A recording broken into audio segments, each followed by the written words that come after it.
Hey everybody, thanks for tuning in to Smitty Smith's YouTube channel. We're playing some Call of Duty Black Ops, and I'm bringing you a very unique gameplay for you today.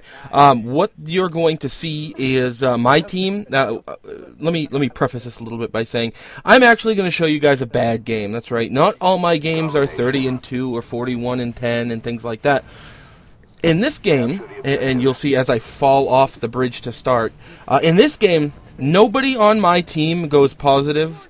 Nobody on the other team goes negative, okay?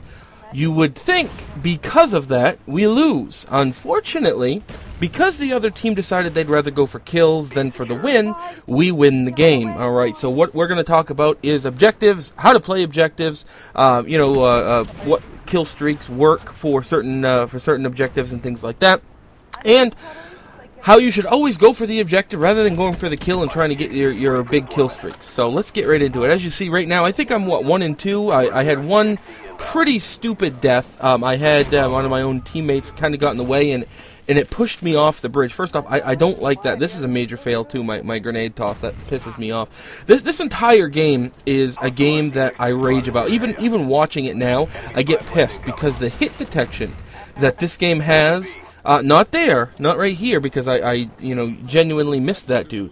But the hit detection in other places, you'll see, is bad. I mean, I'm sighted in on a guy, I'm firing, and from out of nowhere, I get killed because he puts a couple bullets into me. And I'm hoping for Modern Warfare 3 we're going to see something a little bit better than that, because it's maddening. It's to the point where I haven't played Call of Duty in like 3 weeks now, and that's a legitimate statement. With so much more coming out lately, I've kind of foregone my my Call of Duty responsibility to you guys, and I've been playing other things, which is why you're going to see some other videos get posted within the next few days, which I'm very excited about. If you're not into Call of Duty, or I'm sorry, if you're only into Call of Duty, you're probably going to want to avoid my channel for this weekend. I've got a 4-day weekend here, and I've got some Rage, I've got some Nicktoons Major League Baseball, and I've got some other stuff lined up for you guys. So it's going to be really neat, but it's not going to be the typical stuff that you're seeing on the channel. You're seeing the gameplay. I'm not really talking about it much, again, because I'm so pissed off that all of this keeps happening. First off, the team we're playing they're a bunch of campers. I mean, they get to I guess it's the computer room or whatever, and they'll just sit there. They sit there and do nothing. What you're going to see right now with my RC car, however, is the very reason why you should use this, or sometimes and C4 while you're playing Domination. We've got two guys capping B. We are winning while getting our asses kicked in the kill death column, but we're winning by almost 20 points, and because of that RC car, I was able to take out two guys who were capping the B flag, and the more people you get on there, the faster it goes. You're used to my playstyle, so you know I like to come down to this area here, get killed from up top, because those guys, again, are just sitting up in that room. Now, here's another issue. You're going to see me die and respawn a few times, looking straight up into the sky. I don't know why that is. I don't know if I was holding the up button when I got killed once, so it's just going to reset me every time I die, but like 3 or 4 deaths in a row, and I get a lot of them. I think I died 27 times here, 27 frustrating times. You'll see, I don't usually climb up over here because it leaves you vulnerable. This time I do, in order to try to surprise them. Now I throw a grenade to distract them, start coming into the B room, only to be, killed from a guy that was already camped up in there. It's just a very, very maddening situation when you're fighting a team that does, bullshit tactics like this. And I know, tactics are tactics. I shouldn't bitch. I used to be a camper too. It's just, I can understand now why everyone got on my case about being a camper all of those times. I even put a video, I started a series called The Art of Camping, where I was going to show people actually how to camp. Take that with a knife. How to camp the correct way. I don't play like that anymore, okay? I've also, recently, I was in the Battlefield 3 beta. I don't know if anybody else has gotten into that or downloaded it and played it. It's open at this point. But what I've noticed is that the tactics you have to use with the Battlefield 3 beta are totally different than the tactics here in Call of Duty. Here in Call of Duty, I can run point to point. It's a twitch shooter. It's very fast paced. Rush to the objective type thing. In Battlefield, like right there, that's really bad hit detection. I had my crosshairs on the dude. In Battlefield, you have to take it a lot slower, play a lot more defensively. Okay, which is why you're seeing a lot of campers, is because basically it rewards campers. There's not much not much benefit to constantly rushing objectives in Battlefield. Instead, you camp, you wait for the players to come to you, and you pick them off as they move. So, I deployed my RCXD. What I'm using for kill streaks, I've got RCXD, Counter Spy Plane, and Care Package. I think I get one Care Package. I string together one kill streak of I think 5. Maybe I'm using Hardline. I don't even know. But the enemy team has dogs out. They're gonna have an SR-71 if they don't already have it up now.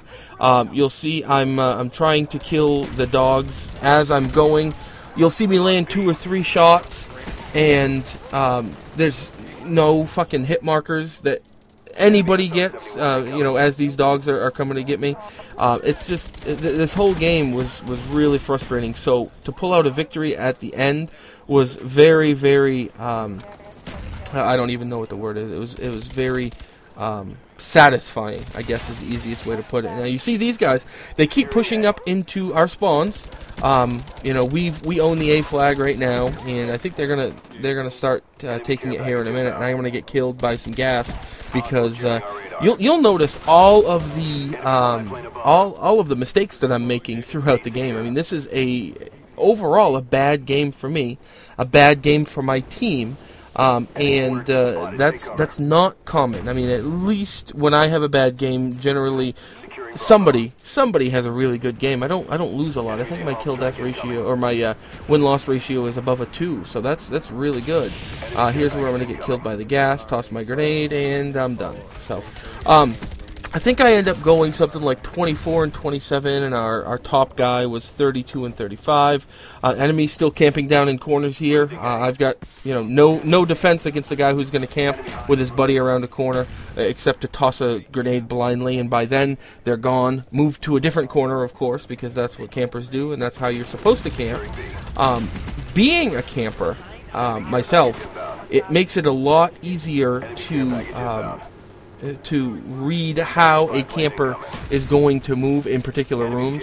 A good camper doesn't sit in one corner. A bad camper does, and those are the new guys that really don't know what they're doing and things like that. A good camper will kill you from one area, move to another corner and camp that corner because he knows you're going to come back and look in that corner. Okay, what you want to do to combat campers is obviously you blind throw grenades and flashbangs and things like that.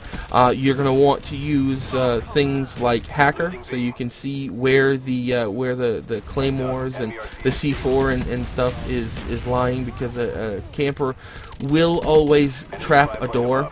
Probably a door that he's not camping near. At least that's how the good campers work, because what's going to happen is the claymore also acts as an announcement that says, look, someone's coming in this other door. Especially even if they shoot it and it blows up, your equipment is gone, that type of thing. That's what you're going to hear, and that's when you're going to know someone's coming through the other door. So in order to prevent that, that's when you use those flashbangs and things like that to take out the enemy equipment so you can get by, and it doesn't give them that notification. So, still getting our ass kicked. We're up by 5, and I'm really surprised. What we're doing is, we can't, usually you want to own an A or a C and the B flag, and what that does is you own 2 points and you can pin the other team into their spawn.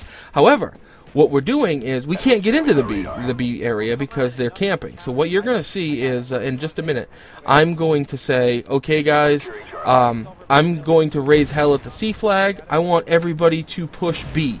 Okay, and what's going to happen is the enemy team's going to see, 4 or 5 people run in for the B flag. I'm going to sneak around and take the C flag. Alright, so that's a win-win situation. What happens is, if the enemy breaks off 2 or 3 and they head to C flag, I know I'm going to die, but with our overwhelming odds, we're going to take B. If they decide they don't want to break off from B, and they want to send maybe one guy out to get me, I'm confident enough in my skills that I can take a dude one-on-one. Obviously, in this game, that's not a good example. But this is the point that I'm talking about. I told them all push B as hard as they can. I'm going to raise hell at C. You see them all moving in there. I'm going to camp myself here next to this sheet metal and wait for someone to come down over the hill, and sure enough, there's one guy. And as predicted, I kill him. Suddenly now we own all three because for some with some miracle we took B. But this is only going to extend our lead fully. I mean, the game only goes to 200. We're up by 3. We've got 183 points at this point. You know, we need to hold on to as many points as possible. Now they've taken B just as expected, and they're pushing on to A. I'm camping in this corner. I had expected them to come back, and either that or I got a phone call. It's not like me to usually camp. Here's my my care package, and sure enough, I am running hardline, just like I had suspected. You see, I'm using the silenced Galil, and I'm running with Estrella in order to shoot down some counter spy planes and spy planes. Unfortunately, I don't get a very good a good package here. I get a spy plane, call that in, and you're going to see me, I think, die this one more time. I think I rattle off one more kill before the end of the game, and that's it. So overall, satisfying win, although very, very frustrating. So to everybody who tuned in, thank you very much. Make sure you're subscribed to me. I'm going to be putting up a lot more videos in the coming days. So thanks again, guys. See you later. RCXD ready for launch. Got this. Enemy spy plane above.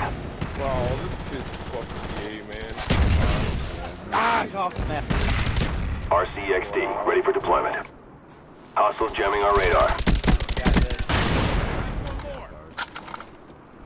Hostile RCXD spotted in your area. Yeah. Good job, team. Stand by for further orders.